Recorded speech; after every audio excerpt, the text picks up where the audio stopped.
dhegaystayaal ragga gabaygan ku xusan qaarkood waa abwaano caan ah oo ay bulshadu wada taqaano waxa ka mid ah abwaano magacyadooda dadku aanay wada aqoonin hase yeeshee gabayadooda halqabsi laga dhigtay murtida ay xambaarsan yihiin awgeed gabayaaga la yiraahdo jaamixid waxa ka mid ah meerisyada halqabsiga noqday ee gabayadiisii ka mid ahaa markii uu lahaa wanaag male baloolow galbeed wacad ilaahay in wayaala cagahayga galay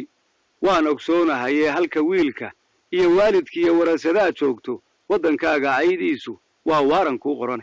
sida markuu leeyahay waxa uu ka hadlayaa dalalka reer galbeedka ayuu ka hadlayaa ee bulshadu ay dhoofka inta badan ugu haweyn tahay Axmed Tafe oo isagana uu abwaanku ku soo daray gabayga waxa ka mid ah meerisyada halqabsiga noqday ee gabayadiisii laga hayo dhabanada kuwii laga suntay dhagaha loo jeexay dhalinyaro tacliin lagu kacdo dhaanta tii hore inagana malaa wali ma dhalan dhaxalin reebaaye isagoo gubaabinaya bulshadeen waxa kaloo ka mid ah ragga gabayga ku xusan Cabdi Fadal oo isagana ay ka mid yihiin meerisyada halqabsiga ah ee naga soo gaaray hadduu aamustuqurnimo dhalay hadalla aafoobay allow yaa wax lagu eedbaxo aada garanaya waxa kaloo ka mid ah abwaanada ku xusan gabaygan jaamac deeriya xur oo isagana meerisyada halqabsiga ah ee naga soo gaaray ay ka mid yihiin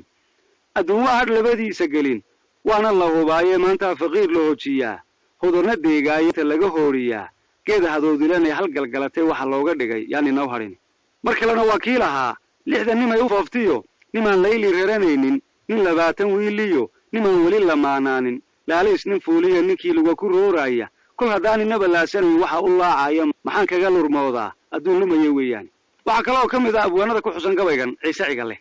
oo isagana meerisyada halqabsiga noqday ee naga soo gaaray ay ka mid yihiin qabqab dhaafay bay laba qabiil qaran ku weydaaye qardoofiya niman qaadan buu qabar ka duulaayay qaabiil bahaabiil markuu qoonsadu dilayay waa taa qormada ay noomiyeen qariyay dowgiye mahada qalbigu diidaya qofkan dambi waxa kaloo ka mid ah abwaanada ku xusan gabaygan Ismaaciil Nuur Faruur oo isagana meerisyada halqabsiga noqday ee naga soo gaaray ay ka mid yihiin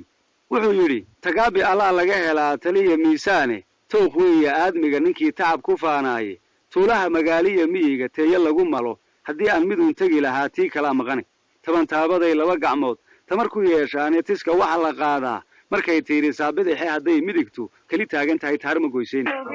taariikhda hiisaha abaska saadira anaanki aan ku soo dhaqmay baalu hiilina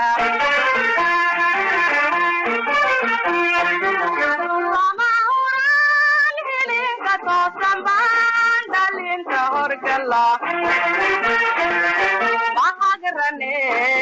waanu hawlgala marsidaan urinaa tala hubnaa qabtisa u heesana